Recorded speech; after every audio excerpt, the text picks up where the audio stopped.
श्री स्वामी समर्थ. आज आपण झटपट अशी वाफेवरची बटाट्याची भाजी बनवणार आहोत. तर सगळ्यात आधी आपल्याला गॅसवरती कढई गरम करून घ्यायची आहे. कढई गरम झाली की त्यामध्ये आपल्याला तेल टाकून एक मीडियम आकाराचा कांदा बारीक चिरून परतायला टाकायचा आहे. कांदा मऊ झाला की त्यामध्ये आपल्याला एक टोमॅटो बारीक चिरून परतायला टाकायचा आहे.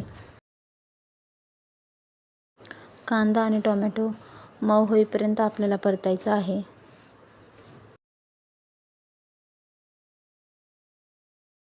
कांदा आणि टोमॅटो मऊ झाले की त्यामध्ये आपल्याला पाव चमचा हळद, 1.5 चमचा घरगुती लाल तिखट आणि अर्धा चमचा मीठ टाकून मिश्रण पुन्हा परतून घ्यायचं आहे.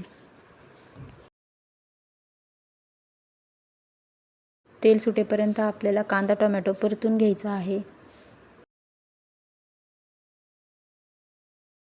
बनवायला अतिशय सोपी आणि खायला चवदार अशी वाफेवरची बटाट्याची भाजी चपातीसोबत, भाकरीसोबत किंवा डाळ भातासोबत सुद्धा खाऊ शकता.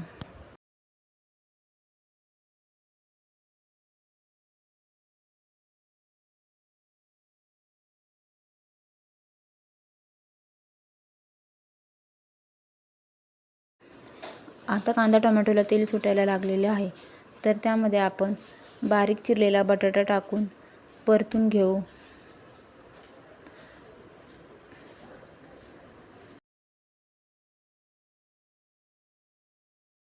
बटाटा छान मिक्स झाला की त्यामध्ये आपल्याला वरतून बारीक चिरलेली कोथिंबीर टाकायची आहे.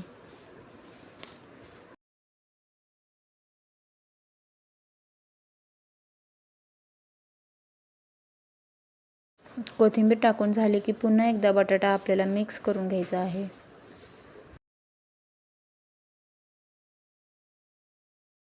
जर बटाट्याची भाजी खूप कोरडी वाटत असेल, खाली लागत असेल, तर तुम्ही हातात बसेल इतकं पाण्याचं शिंतोडं टाकू शकता.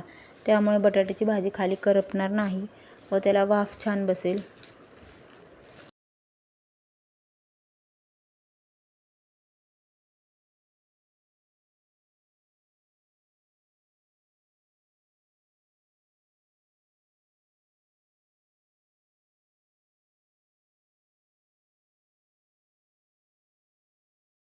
बटाट्याच्या भाजीला तेल सुटायला लागले की आपल्याला त्यावरती झाकण ठेवून आणि झाकणावरती पाणी टाकून वाफ काढून घ्यायची आहे.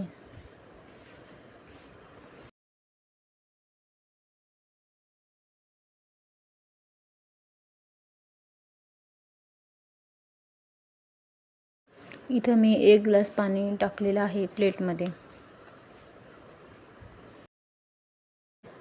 झाकण ठेवल्यानंतर गॅसची फ्लेम आपल्याला बारीकच ठेवायची आहे. बारीक गॅसवरतीच बटाटा छान शिजला जातो. फुल गॅस जर ठेवला तर बटाटा खाली करपेल, खाली लागेल बटाटा. त्यामुळे बारीक गॅसवरती पाण्याच्या वाफेने बटाटा व्यवस्थित शिजला जाईल.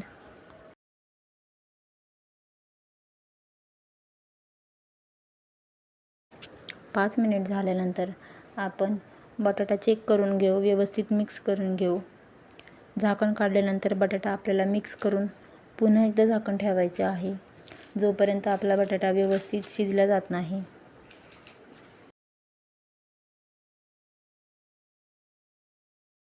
बटाट्याची भाजी मऊ होईपर्यंत आपल्याला परत असं वाफ देऊनच बटाटा शिजवायचा आहे. 2 वाफमध्ये आपला बटाटा पूर्णपणे व्यवस्थित शिजला जातो व भाजी मऊ होते. आता आपली बटाट्याची भाजी तयार झालेली आहे.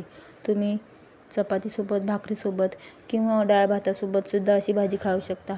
खायला अतिशय चवदार लागते आणि ह्यात पाणी नसल्यामुळे ह्याची चवसुद्धा वेगळीच लागते. त्यामुळे तुम्ही सुद्धा अशीच भाजी बनवून बघा. रेसिपी आवडल्यास लाईक करा.